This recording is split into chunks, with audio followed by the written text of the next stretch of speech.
K2 classes की free online Hindi व्याकरण की क्लास में आप सभी का स्वागत है। चौहान सर के निर्देशन में ये फ्री हिंदी व्याकरण की कक्षाएं संचालित हो रही हैं, जिसमें आज का हमारा विषय है कारक यानी कि केस। कारक क्रिया के साथ संज्ञा व सर्वनाम का संबंध है, अगर सीधे शब्दों में कहें तो। यानी कि संज्ञा और सर्वनाम का क्रिया के साथ अर्थ निकालने की दृष्टि से कुछ किसी न किसी अर्थ में कोई क्रिया होती है, जो संगत संबंध बैठता है वो कारक कहलाता है। अब कोई बात नहीं, आप नहीं समझे होंगे, हम उदाहरण के माध्यम से समझने की कोशिश करेंगे।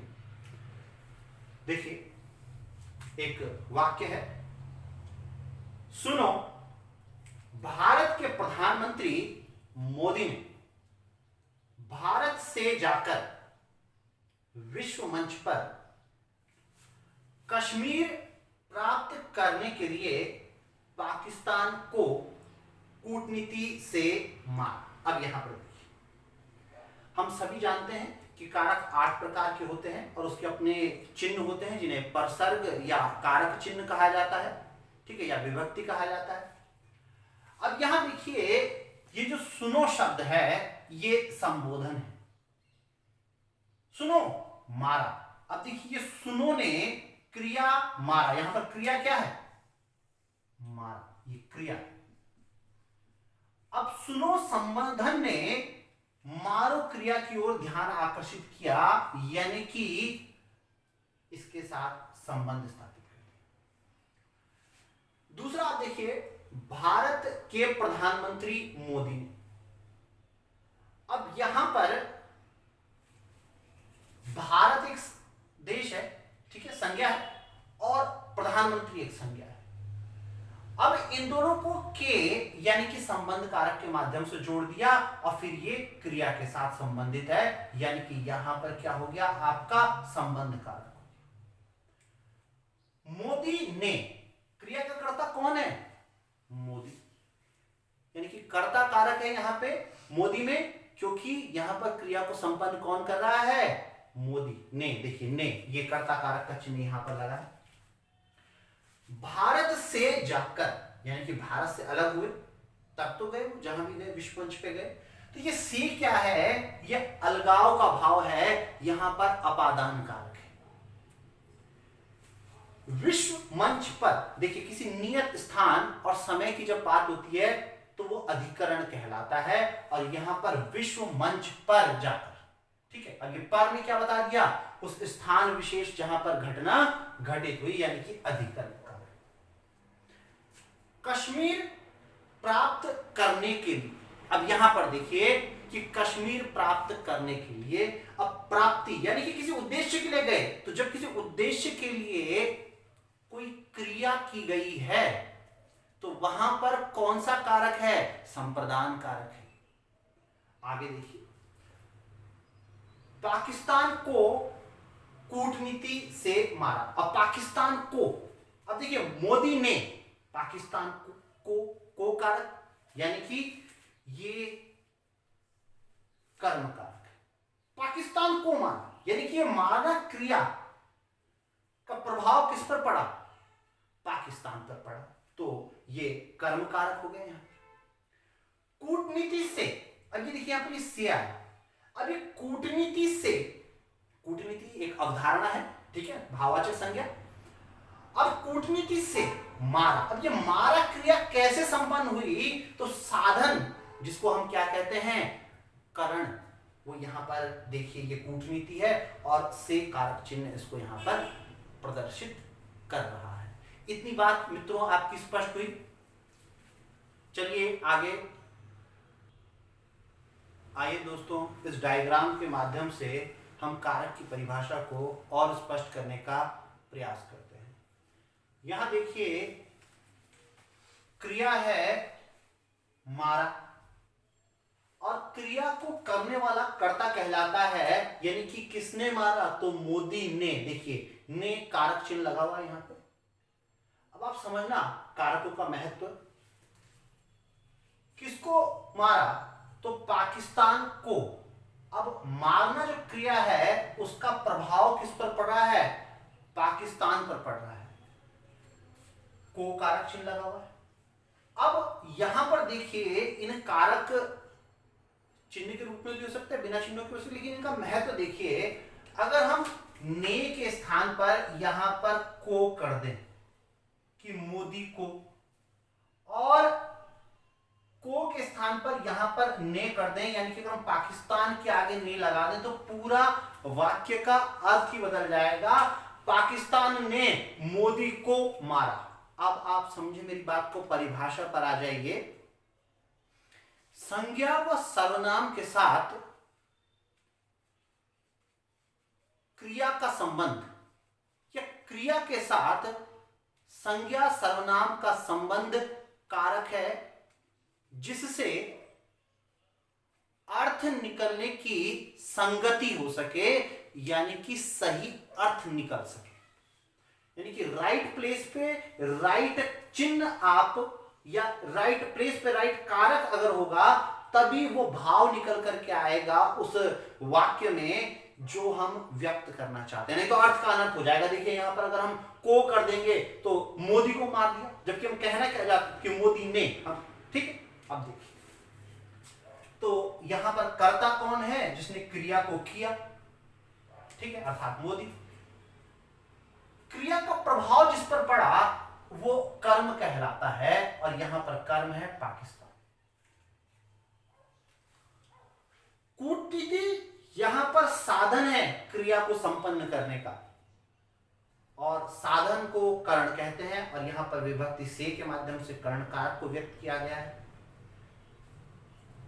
कश्मीर प्राप्त करने के लिए, अब देखिए कि उद्देश्य है हमारे पास, और जब हम किसी उद्देश्य को ध्यान में रखकर के कोई कार्य करते हैं या हितपूर्ति के लिए कोई कार्य करते हैं, तो वहां संप्रदान कारक होता है। अब के लिए, अब कूटनीति के लिए कर देते और कश्मीर के कारण कर देते तो वाक्य में अर्थ का अनर्थ हो गया था, या वाक्य का भाव ही बदल जाता, जो हम कहना चाह रहे हैं उससे भिन्न हो जाता। अब आगे देखिए, भारत के प्रधानमंत्री। अब हम स्पेशल यहां पर इंगित भी कर रहे हैं कि भैया वो व्यक्ति कौन? भारत के प्रधानमंत्री। और देखिए यहां पर हमने संबंध स्थापित कर दिया विश्व मंच पर। अब यहां पर अधिकरण कारक है, यानी कि वो जगह कौन सी है जिस आधार पर क्रिया, ये मारा क्रिया कहां पर संपन्न हुई? विश्व मंच पर। क्लियर हो गई? अब यह मारने का भाव हत्या से नहीं है, मारने का भाव पराजित करने से है, मारने का भाव कूटनीति के माध्यम से उसको पछाड़ने से है। और वो कहा क्या कि वर्ल्ड फोरम पर, विश्व स्तर पर आपका ऐसा कर दिया, तो वो स्थान और समय को इंगित करता है क्या? जहां पर घटना घटित हो रही है, अधिकरण। ठीक, अब यहां समझिए कि सुनो, मारा गया यानी कि क्रिया संपन्न हो गई। सुनो भाई, हो गया ऐसा। अब ये संबोधन क्रिया के होने की ओर बोलकर भाई सुनो क्या हुआ? मारा गया। तब बात है भाई कौन, तो उस ओर इंगित करेगा। तो क्रिया का संज्ञा व सर्वनाम के साथ संबंध शायद आप अब समझ पाए होंगे कि कारक होता है। अब आगे हम और देखते हैं। चलो मित्रों, कारक की परिभाषा को समझ चुके हैं। अब देखिए, कारक 8 प्रकार के होते हैं, ये भी हम जानते हैं, और प्रत्येक कारक की अपनी विभक्ति होती है, ठीक है, जो उसको इंगित करेगी। यही परसर्ग या यही कारक चिन्ह कहलाएगी। यानी कि प्रत्येक कारक के साथ विभक्तियां जुड़ी हुई हैं और वो परसर्ग या कारक चिन्ह कहलाती है। लेकिन यहां दो बातें ध्यान रखने योग्य हैं। पुराना पैटर्न पढ़ाने का लोगों का और था, लेकिन जो वास्तविक व्याकरणविद हैं उनका जो दृष्टिकोण है उसके अनुसार कारक चिन्हों का पहली बात प्रयोग सदैव नहीं होता। यानी कि कारक चिन्ह अगर नहीं भी है तो वहां पर वो कारक हो सकता है, इनको जरूरी नहीं है कि चिन्ह का प्रयोग वहां हो ही। पहली बात अभी मैं उदाहरण के माध्यम से बताऊंगा, अभी सिर्फ आपको बात बता रहा हूं। इसके अलावा यह भी आवश्यक नहीं है कि विभक्ति विशेष के साथ कारक विशेष जुड़ा हो, यानी कि यह चिन्ह विशेष जुड़ा हो।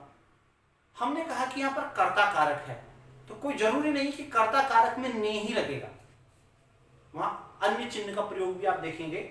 या फिर कर्म कारक का चिन्ह को जो है, ये सबसे बढ़िया उदाहरण है। आप कर्म कारक का चिन्ह को का प्रयोग अन्य कारकों में भी देख लेंगे, यानी कि आवश्यक नहीं है कि विभक्ति विशेष के साथ कारक विशेष का क्या हो, प्रयोग हो, या कारक चिन्ह विशेष का प्रयोग हो। इतनी बात स्पष्ट होगी। अभी आप आगे समझेंगे, इन दोनों का मैं उदाहरण सहित आपको बताऊंगा। अब मित्रों जी, 8 प्रकार के कारक हैं, ये कारक और इनकी विभक्तियां यहां पर है। कर्ता जो क्रिया को संपन्न करे, सामान्यतः ने वह शून्य विभक्ति, विभक्ति शून्य का मतलब वहां कोई विभक्ति नहीं दिखाई देगी, लेकिन कर्ता कारक होगा। कर्म यानी कि कर्ता द्वारा की गई क्रिया का प्रभाव जिस पर पड़ता है उसे कर्म कहते हैं। इसको को कारक चिन्ह या जीरो के माध्यम से व्यक्त किया जाता है। कई जगह पे आप से का प्रयोग भी देखेंगे, वो मैं आगे आपको प्रैक्टिस सेट में बताऊंगा। इसके अलावा दोस्तों, आपका करण का मतलब होता है साधन, यानी कि कर्ता ने क्रिया को संपन्न करने में जिस साधन का प्रयोग किया वो करण कहलाता है, और इसे से और के द्वारा, वो साधन है के माध्यम से आपका जो कार्य संपन्न हुआ कर्ता द्वारा, वो करण कारक है। संप्रदान का मतलब है कि किसी निश्चित उद्देश्य को ध्यान में रखते हुए, किसी निश्चित ध्येय को यहां पर धारण करते हुए आपका के लिए, जैसे प्रयोग के लिए शाला, अब वो प्रयोग करना है वहां पर, तब उसके लिए हमें क्या चाहिए, पर्टिकुलर प्लेस चाहिए। तो अब ये देखिए, आपका किसी निश्चित उद्देश्य के लिए, के वास्ते, के निमित्त, या जीरो भी हो सकती है। इसके अलावा भी आप देखेंगे आपका में का प्रयोग भी यहां पर देखेंगे। अपादान का मतलब होता है वैसे सामान्य अर्थ में अलगाव, यानी कि यहां संज्ञा का अलगाव हो सकता है, समय का अलगाव हो सकता है, या तुलना हो सकता है, या डर के कारण अलगाव हो सकता है। इसे से के बनिस्बत की तुलना में, यानी कि आप डिफरेंशिएट कर रहे हैं, आप अंतर कर रहे हैं। यहां संबंध कारक दो, हालांकि संबंध कारक को लेकर के विद्वानों में ये मतभेद भी है कि कारकों में इसको होना चाहिए या नहीं होना चाहिए, लेकिन परंपरागत रूप से संबंध कारक को कारक में स्थान मिला है। वैसे आप देखेंगे, जैसे देखिए मैंने क्या कहा,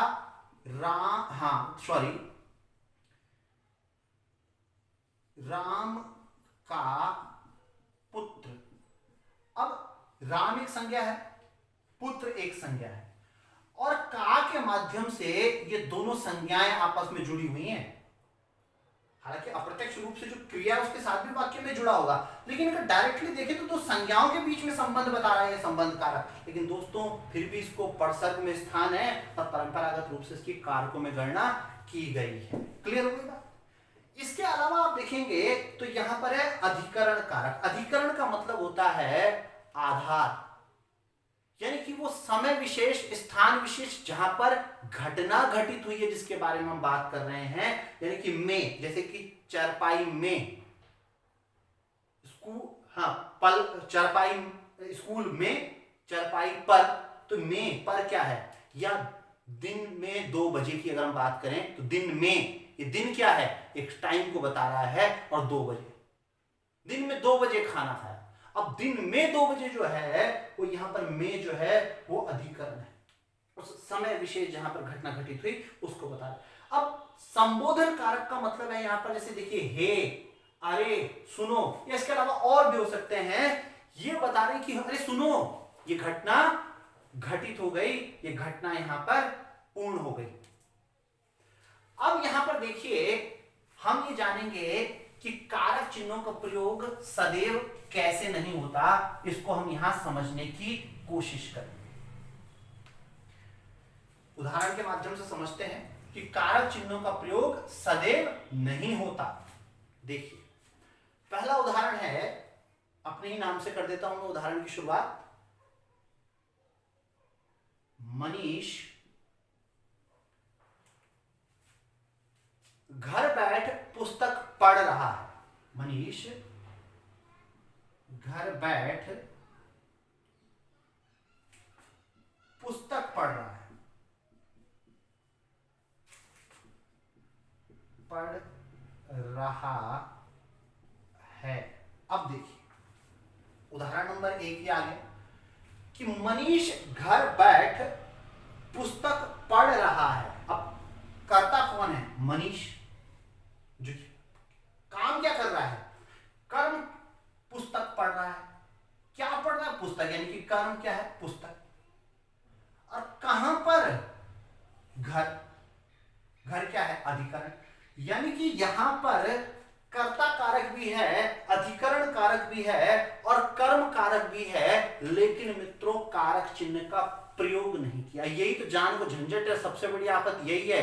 जहां पर कारक चिन्ह वहां तो हर कोई पहचान लेगा, लेकिन जहां कारक चिन्ह नहीं है वहां कैसे पहचाने, यही मैं अपनी कक्षा के माध्यम से आपको सिखाऊंगा आगे चलकर। ये सिर्फ एक डेमो है, आपको बताना है कि क्या हम लोग उन्नत तरीके से पढ़ाते हैं। अगर पढ़ाते हैं तो ज्यादा से ज्यादा आपको सब्सक्राइब करना पड़ेगा, लाइक करना पड़ेगा, शेयर करना पड़ेगा।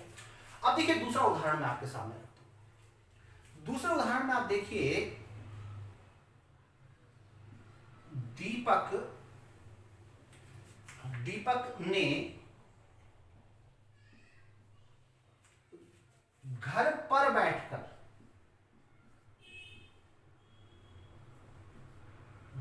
बैठकर पुस्तक को पढ़ा।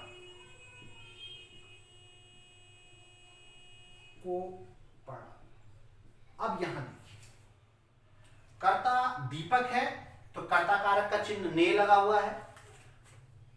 घर वो स्थान है, अधिकरण है तो पर चिन्ह लगा हुआ है। पुस्तक को, अब कर्म क्या पढ़ी गई? पुस्तक पढ़ी गई तो कर्म कारक का चिन्ह यहां को भी लगा हुआ। यानी कि ऐसा हो भी सकता है कि चिन्ह लगे और ऐसा हो भी सकता है कि चिन्ह न लगे, लेकिन आपको पहचानना हो कैसे हम आगे बताएंगे। आगे देखिए अगली बात करते हैं।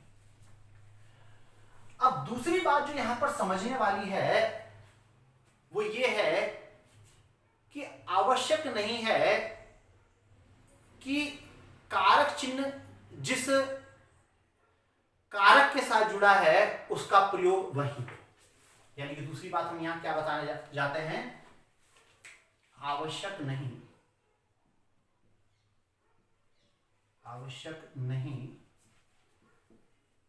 कि कारक चिन्ह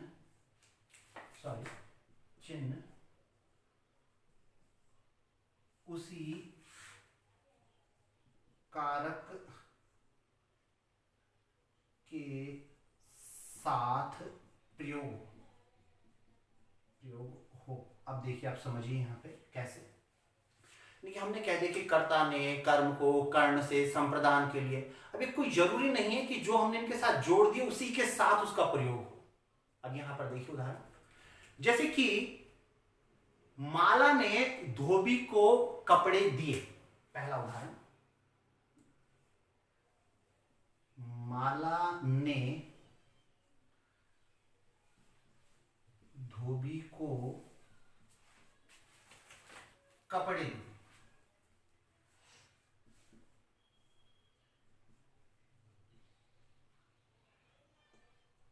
दिए।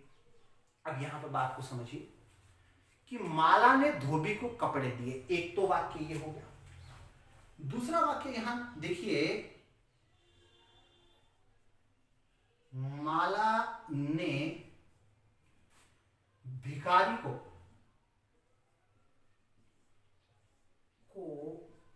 कपड़े दिए। मैं अपनी बात को प्रूफ कर रहा हूं जो मैंने आपको ऊपर बताई थी। अब यहां तक तो मामला ठीक है, लेकिन को का प्रयोग यहां पर भी है और को का प्रयोग यहां पर भी। ठीक है, कर्ता माला है, दोनों जगह कर्ता माला है, ठीक है, बात सही है। लेकिन यहां पर जो को का प्रयोग किया गया है और यहां पर को का प्रयोग किया गया है, इन दोनों बातों में अंतर है। माला ने धोबी को कपड़े दिए। अब धोबी को कपड़े दिए भैया माला ने, तो धोने के लिए दिए। तो यहां पर जो मामला है ये दोस्तों आपका क्या है? कर्म है। को का प्रयोग यहां कर्म कारक के रूप में दिए हैं। धोबी को क्या दिए? कपड़े दिए, ठीक है ना, या क्या दिए? तो कपड़े दिए। अब यहां पर भी बात तो वही है, लेकिन यहां पर धोबी को जो कपड़े दिए हैं वो तो वापस लेने हैं, लेकिन माला ने भिखारी को कपड़े दिए। अब भिखारी को दिए तो वापस लेने के लिए नहीं दिए। वाक्य के अर्थ को समझिए, किसी की हितपूर्ति के लिए दिए हैं, किसी उद्देश्य विशेष से दिए कि चलो भैया इस भिखारी के पास पहनने को नहीं है, इसका बदन ढक जाएगा, इस उद्देश्य विशेष से दिए हैं, हित पूर्ति के लिए दिए हैं। तो यहां पर क्या है? तो यहां पर कारक बदल जाएगा और यहां पर है आपका संप्रदान, संप्रदान कारक। एक और उदाहरण के माध्यम से समझिए।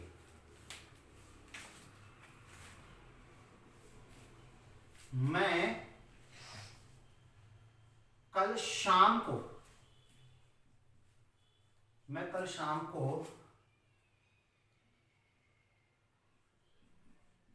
जाता हूं, या मैं कल शाम को जाता हूं। अब देखिए, अब मैं कल शाम को जाता हूं। अब यहां पर शाम है, ये क्या है? समय है। अब समय को इंगित कर रहा है कौन? को तो भैया कर्म कारक का चिन्ह है, और शाम के साथ यहां पर आता है। अब देखिए, जाता, क्या जाता है? बस जाता है भैया, क्या जाता है? जाता है। कोई जवाब नहीं मिल रहा क्या का।